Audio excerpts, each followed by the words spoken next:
Love this podcast? Support it and sponsor today. Simply head to ozcastnetwork.com for details.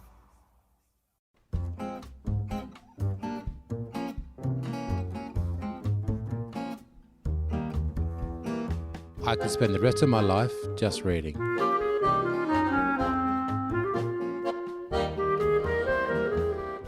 Welcome to Sundoku, the program named for the pile of books that are waiting for you, probably by the bed. I'm Annie Hastwell. And I'm Sarah Martin. And if you're a complete reading addict, we're here for you. Here's a couple of signs that you might be. For me, if I go to someone's house for dinner, once the hellos are underway, I'm looking around for the bookshelves and trying to just check out what's in there. Oh, me too. I can definitely relate to that. And also, I love nothing more than going to bed with 6 or so books to check out, reading the first few pages of each one, trying the next one, and then eventually one clicks and before I know it, it's midnight. I hear you. I've got comfort reads and challenging reads and factual reads, you name it. Everything's sitting there waiting for... Recipe books. I know, whatever I'm inspired by for the day. And a little later on, we're going to hear from fellow reading addict Britt. She was such a devourer of books as a child that she crossed into the adult world of fiction a little earlier than she should have. I remember being about 11 years old and reading The Godfather, which was entirely inappropriate, but I just was going through his bookshelf and I read all these Wilbur Smiths and, got to the Godfather trilogy. And I remember sitting there with my parents in the room reading like my first crazy sex scene and just being horrified and mortified. Also on today's podcast, our classics ladies, Kylie and Lisa, dust off The Wide Sargasso Sea. It was a book that was wildly popular in 1966. It told the backstory of Rochester, the stern, handsome love interest in Jane Eyre, but gives quite a different picture of him. They do get together in the end and she takes care of him when he's blind and all that stuff. But the whole time, like you, I thought Rochester was a jerk, and it just confirms it even more now reading this book. But our author today is Miles Allinson. And Annie, you caught up with Miles at the Adelaide Writers' Week. I did indeed. Miles Allinson has written a book called In Moonland, a dystopia utopia that moves between 3 times, past, present and future, quite irresistible. The past is the fascinating 70s, and it's about the generation that thought they could change the world and transcend their suburban selves by going to India and putting themselves in the hands of a guru like the Rajneesh. Here's Miles Allinson reading a passage that kind of sums up what Westerners were finding when they went to India, or thought they were finding. Kamal is still now. The nausea has passed. His orange t-shirt, his orange pants are stained with bile and sweat. He feels the deep sadness of the earth like a weight pressing on his shoulders, on his neck, the sadness of humans in their wretchedness. At the same time, he feels a kind of lightness rising through him. He feels the animal strength of his heart beating, the weird miracle of his breath, the way air becomes breath and breath becomes air, a sense of borderlessness. Waves of light and exhaustion bathe everything. Grief and wonder are the same thing. Exhaustion and beauty are the same thing. Snot, blood, vomit, saliva, all the same. Rivers flow with blood. Mothers weep for their dead children. And even this is inseparable from the glory. Here's Miles Allinson talking about the book. The story starts out with a character called Joe, who becomes somewhat obsessed, I suppose, with his father's life before he was born. So his father died when Joe was 17, and Joe is going through a difficult period of his life. He's had a child. His marriage is pretty rocky. And he decides, through a series of events, to go and interview a bunch of his dad's old friends. And those interviews, step by step, I guess, lead him to India. The second part of the book moves into Joe's father's life, and we see his life at the Rajneeshi ashram in Pune during the late 70s. And the book, I suppose, follows that complicated relationship between father and son, and then subsequently daughter as well, I think. The heart of the story is set around the 70s, and the Rajneesh cult Can you talk about that cult and describe it for those people who don't remember it? Bhagwan was an Indian philosophy teacher. His full name was Bhagwan Sri Rajneesh, who became a religious figure in the early 70s, late 60s in India, and set up an ashram eventually in Pune. And he became wildly popular in the 70s, especially with Western devotees, many of whom travelled from around the world to come and stay in the ashram, take what was called sannyas, which was, I guess, a form of conversion to the religion, which wasn't really a religion so much as a community, I suppose, and sort of engage in a series of sort of therapeutic and meditation practices. It was like a cleansing of the self, cleansing of the Western self to so many people. It was in huge craze. This is where Jo's father Vincent had ended up, and a large part of the book is an exploration of the effect that this kind of the secret heart of the book is an exploration of the effect that had on him.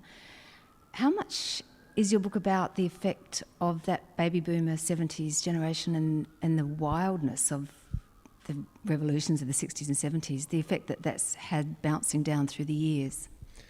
Yeah, I think that's a very big part of the book. I guess that era always really interested me, especially as a young person looking at the music of that era. And I suppose often we're sort of very interested in that time which just precedes our own life. My fascination really was with that era, with the 70s. It's also with the 70s in Australia as well. The book sort of began really with an exploration of kind of radical community groups in Australia that my dad was sort of part of, and then moved out from there during the process of writing the book and became much more about the ashram, the Rajneeshi ashram in India. But originally it really was very much about the kind of radical changes that were happening here in Australia, but also, I guess, worldwide. You certainly have a good time describing how badly things went, really, because they're a sad old lot, the hippies in the present day, when Jo looks them up and goes to meet them. Yeah, I wanted to obviously create a kind of contrast, I suppose, between those two times, but I don't necessarily think that era was a failure in all ways. I think it was in lots of ways a really noble attempt to do some interesting stuff, and time gets us all, regardless of what we choose to do. Now, the voice of Jo to me was so utterly authentic that I just assumed that you were Jo. But how much of yourself is in this book? That's what the person who was driving me here today said as well. Yeah, look, there's certainly some correlations between Jo and I, but I think I tend to just exaggerate my own kind of frailties a little bit and dramatise my own weaknesses a little bit, so that Jo becomes like in the same way that the character in my first novel was also kind of similar to me, was a kind of stuntman, I suppose, someone who can feel more intensely, I suppose, the troubles of my own life. The relationships in the book are very sad and unfulfilled, though. Is there a reason for that? There's not a lot of happiness. Like, I found Jo and his wife a very, very sad couple to behold. Yeah, look, they are in the book going through a pretty tough time. You only get a slice of their life, I suppose, and you get the dark stuff that perhaps explains why Jo felt compelled to run away in a way, although whether he ran away or just slipped away, or sort of, I guess, up to the readers maybe to decide. But yeah, no, I feel like there is I don't know, I think this is a funny and joyful book, but also, it also has a kind of, I guess there is an element of disappointment, this idea of the disappointment of certain ideals we have, or certain expectations we have for life. Do you find that your characters run away with you once you set up the idea for the story? Run away from you and take on a life of their own? I think certainly with Jo, it was a question of voice, finding the right voice. And I wrote a version of him for about 4 years that wasn't working properly because I felt like he was sort of too restrained. He didn't want to involve himself enough in what was going on. He didn't want to expose himself, and I had to sort of rewrite that on the advice of my editor, I suppose, and a few other people, and bring him closer to me, I suppose, in some ways. The voice, in its own way, I suppose, runs away. It has its own. Once you sort of catch it, it has its own propulsive element that is, a joy to follow. What kind of research did you need to do to get into the Raj niche, or did you have elements of that you already knew about from people in your own life? Well, it was something that existed sort of in the periphery, I suppose, of my life. My parents had friends who were Rajneeshis, and I still have a really good friend who was there in the 70s and who helped write this book in lots of ways, just because he was so open and forthcoming and generous with the stories of his life, I suppose. So there was that research, which was sort of personal research, where I was able to uncover some of these kind of images that I'd had in my mind but didn't really understand at the time. They sort of flickered at the edge of my mind. And I'd always been interested in Bhagwan, I suppose, as a kind of hippie teenager or whatever, young 20-year-old hippie-ish person. Osho was all, there was Osho books in the bookshops, and I had a kind of vague inkling and a sense of, he was a figure that I sort of recognised, I suppose, in a way that he was part of my wider kind of sense of what the world could contain. So it was a real pleasure to go back and actually realise and explore a large extent of what went on, and it is an extraordinary story. It was a utopia, and in your book you really, really describe so well the joy that these Westerners felt that they'd found this whole new way of being. It ended quite badly though, didn't it? Yeah, look, it did end quite badly, or it certainly had a version of ending that was pretty bad. The ashram eventually moved to the States in the early 80s, to Oregon, and took on a sort of a new iteration in America where it was run in a way that was increasingly kind of fascistic, I suppose. Bhagwan sort of took a back seat, and he had a kind of right-hand woman who was pretty awful. There were some poisonings and there was some bombings and there was a whole kind of visa scandal and a lot of that stuff. And he had a lot of Rolls Royces, I seem to remember. He did have a lot of Rolls Royces, yeah. He had, I think, 93 in the end. So there are various reasons or excuses for why he needed so many Rolls Royces. And I think one of them was always that it was just a provocation, that it was about going to America and saying, I can be richer than the Americans. If the Americans value money, look, I can have that and everything else as well. Yeah, look, it didn't go well, and Bhagwan in the end was sent out of the country. He got off fairly lightly for there was a lot of visa fraud basically, and there was a poisoning of a fast food restaurant, which was an attempt to sort of rig the local elections. So what happened really was politics and religion became entangled in such a way that it was just really messy. Yeah, a messy tangle in the end, and Bhagwan fled and eventually sort of went back to India, and the ashram continued his work back in Pune in India, and the ashram took on a sort of a different life. It's often called Pune 2. And there are plenty of people who speak about that time. Pune 2 is also an extraordinary period as well. So there are 3 distinct phases. But mostly I was just writing about the first stage, which is that stage. Is your book kind of saying that utopias don't work? Because there's a pretty seedy kind of utopia at the end as well, which I won't go into as a spoiler. Yeah, no, I don't have a definitive position on utopias. I think that they're probably worth chasing.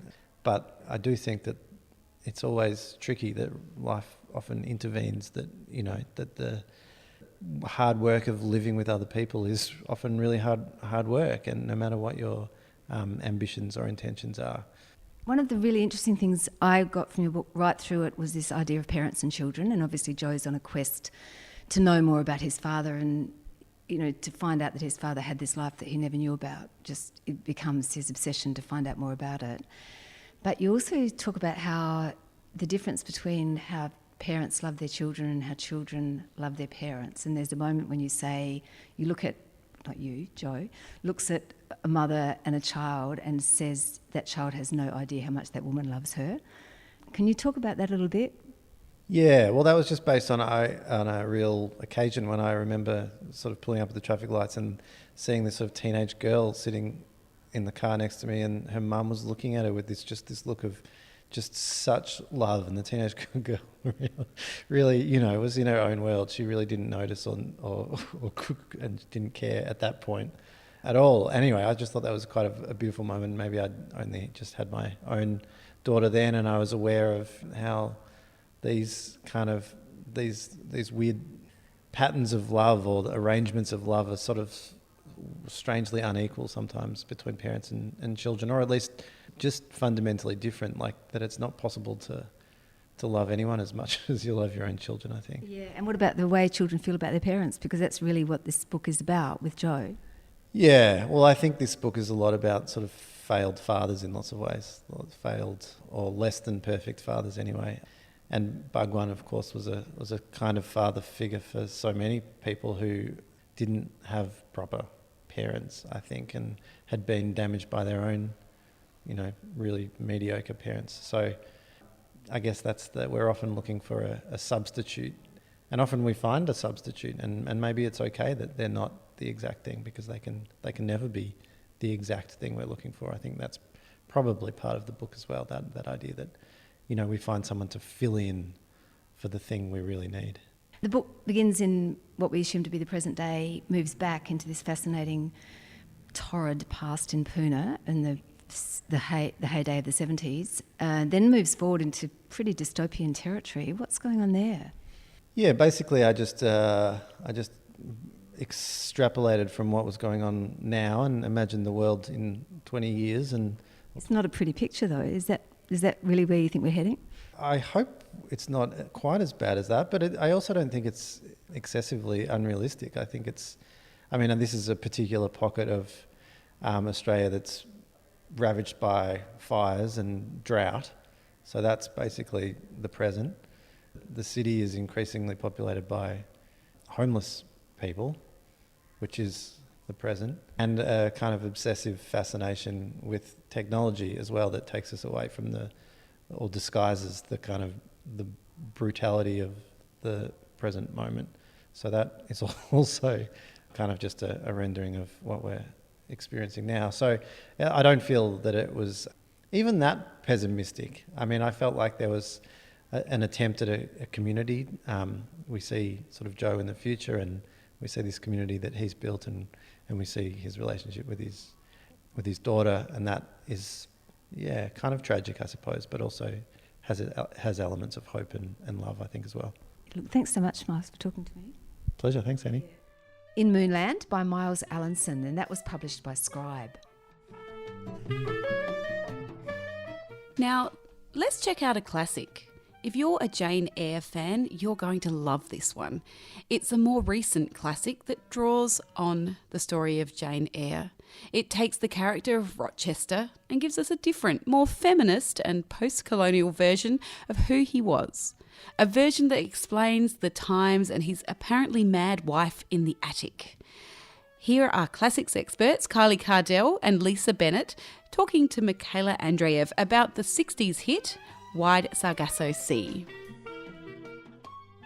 Wide Sargasso Sea is set in the Caribbean, so it's beautiful and lush, and it has a beautiful atmosphere to it. But the real interest for most readers will be that it's almost a prequel to Jane Eyre. So it solves one of the key mysteries of Jane Eyre, or it offers a kind of reason for one of the key mysteries in Jane Eyre. And so you've got this writing back to another very classic book of English literature that Jean Rhys takes up an element of that story, relocates it, and re-explores all its themes and ideas.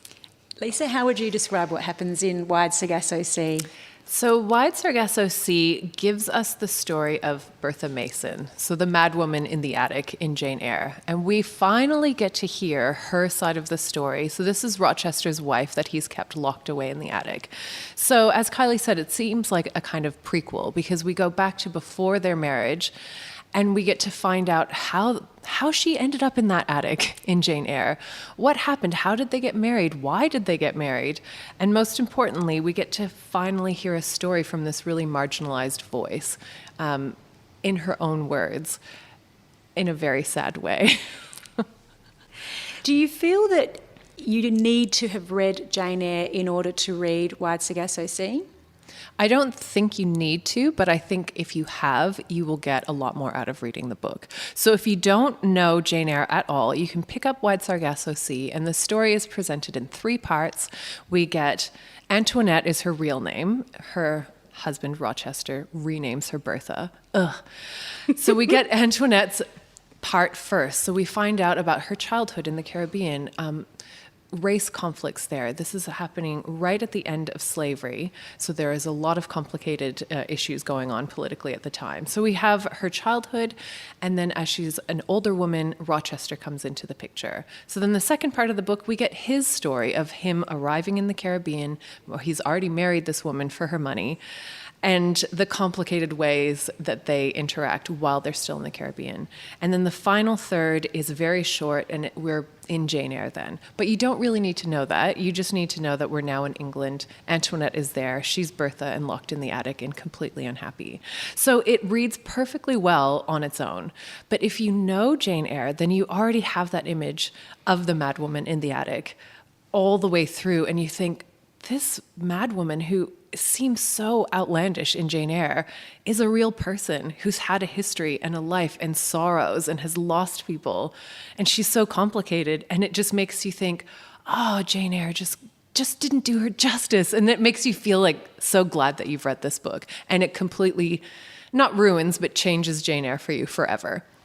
So, Kylie, how does it change your feelings about Rochester as a character in Jane Eyre?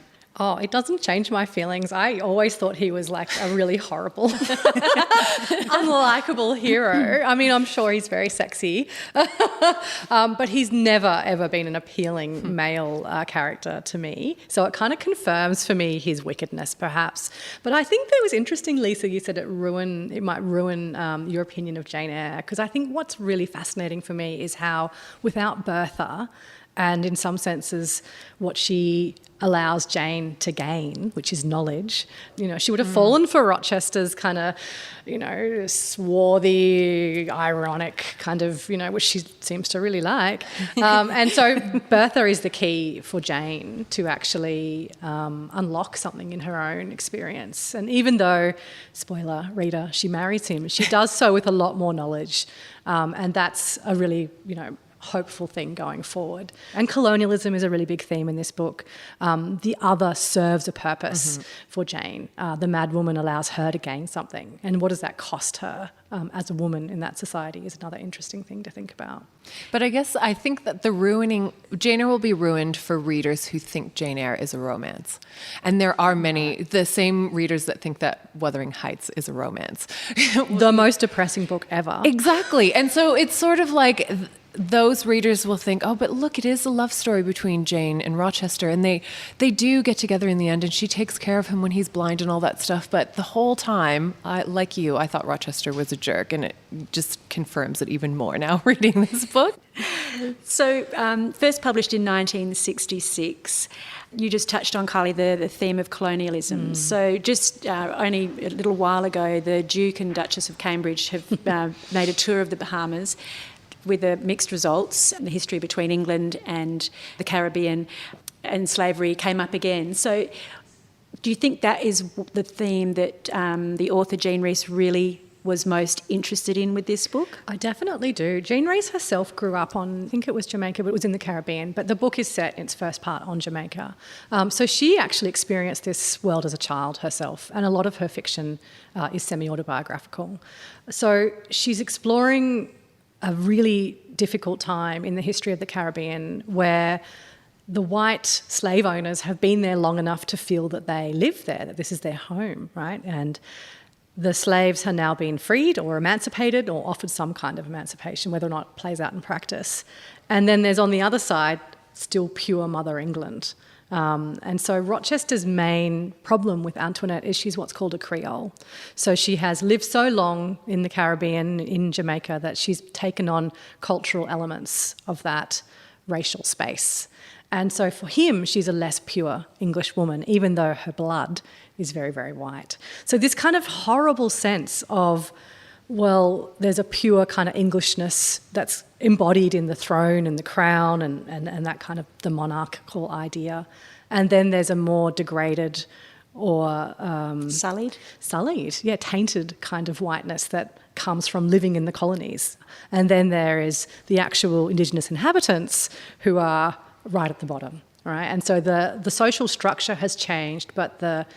I don't know, maybe it's like a cultural cringe. Maybe Australians can relate to that. The kind of slur of being in the colony is a stigma and it remains. But also it does show the kind of toxic colonial mentality which never really sees what exists in this place but for what it can do for them. And so he sees Antoinette not for who she is but for what she can allow him to achieve. At first it's wealth. There is a degree to which she enables him to find pleasure and happiness. And there's a very long honeymoon section in the book where it's quite erotic and quite wonderful. You know, it's tropical windward islands and they find a lot of passion for each other. But he becomes very much disillusioned with her wildness, right? She's not a proper English lady, and the things that first attracted him to her become symbols of her otherness. He wants to contain her and he wants her to be less magical and more proper. It's funny, I was listening to Kylie say about their honeymoon period, and I never really got that sense. I got the sense that he thought Antoinette was, you know, the interesting exotic that you go overseas and obtain. So she's an object that he was just using for his pleasure. And he could never come to terms with the fact that she was a person in her own right. And once he got sick and tired of that plaything, he wanted to try to fit her into a box that would be appropriate to bring back to England. It's almost like his dirty little secret. How am I going to make this proper to bring back to real society? And the answer is he brings her and stuffs her in the attic. which is pretty grim. It's so grim. It is grim. Yeah. Was it a popular book when it was written? And I asked this because I couldn't find a copy in the library or any library. Jean Rhys's previous publications came out 20 years plus before this one. So it was sort of like she had started publishing. They were modern novels, semi-autobiographical, disgruntled women of a certain age going about their lives. And they all had fine but sort of middling reception. And then she was so upset with it that she disappeared for ages. And then she wrote Wide Sargasso Sea 20 plus years later. And when it came out, it won awards. It was a splash hit and is the thing that I think has made her name. So is it worth the listeners of Zundoku finding a copy and having a read? Yes. It's worth seeing how upsetting this can be. It's worth seeing how liberating it can be to hear a marginalized character get her own voice, even though what happens is not happy. She doesn't have a happy end. It's not like Jean Rhys has gone, I'm going to give Bertha a different ending from what she gets in Jane Eyre. But actually hearing this story from this woman's perspective, I think is really important. So it's worth tracking down. Kylie Cardell and Lisa Bennett talking about Jean Rhys's 1966 hit, The Wide Sargasso Sea. Lisa Bennett is Senior Lecturer in Creative Writing and Kylie Cardell Senior Lecturer in Literary Studies, both at Flinders University. They were talking to our Sundoku colleague, Michaela Andreev. You're listening to Sundoku, the podcast for people who could almost hold up the walls with their piles of books. Hi, I'm Britt and I am in my mid-30s. Oh, as a kid, I would pretty much read a pamphlet. I loved reading, devoured all my school books before, I went back to school that year, my reading list. Probably my favourite books, which I still love reading, are historical fiction. Be my pick of the bunch. I have lots of favourite books, but probably my kind of good old favourite that I can never pass on is The Count of Monte Cristo by Alexander Dumas. I read it when I was a kid. It was good fun.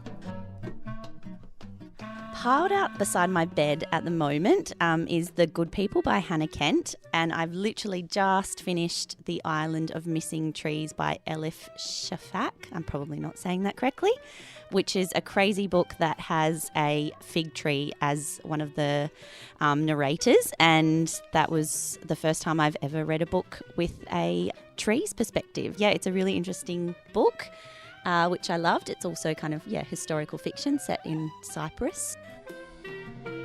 As a child, I read so much that I started to go through my dad's books at probably age 11 or 12. Now, my mum read very much along the kind of self-help religious lines, and my dad had kind of all these books about the standard stuff like the Godfather trilogy. So I remember being about 11 years old and reading The Godfather, which was entirely inappropriate, but I just was going through his bookshelf and I read all these Wilbur Smiths and, got to The Godfather trilogy. And I remember sitting there with my parents in the room reading like my first crazy sex scene and just being horrified and mortified, but not wanting to say anything because I knew my mum would say, "You're not allowed to read any of your dad's books." So I just have this memory of the penis being called a member and me just being so confused about what was happening because I was kind of picking it up but kind of also not. Anyway, it's just this great memory I have of, reading The Godfather in front of my parents with them having no idea at the horrific content really that was within the book. If you've got a story to tell about your reading habits and your reading past, or you want to give us a glimpse of your Sundoku, send us a voice memo to sundokukast@gmail.com. Thanks for joining us on Sundoku. I'm Annie Hastwell. And I'm Sarah Martin. Catch you later.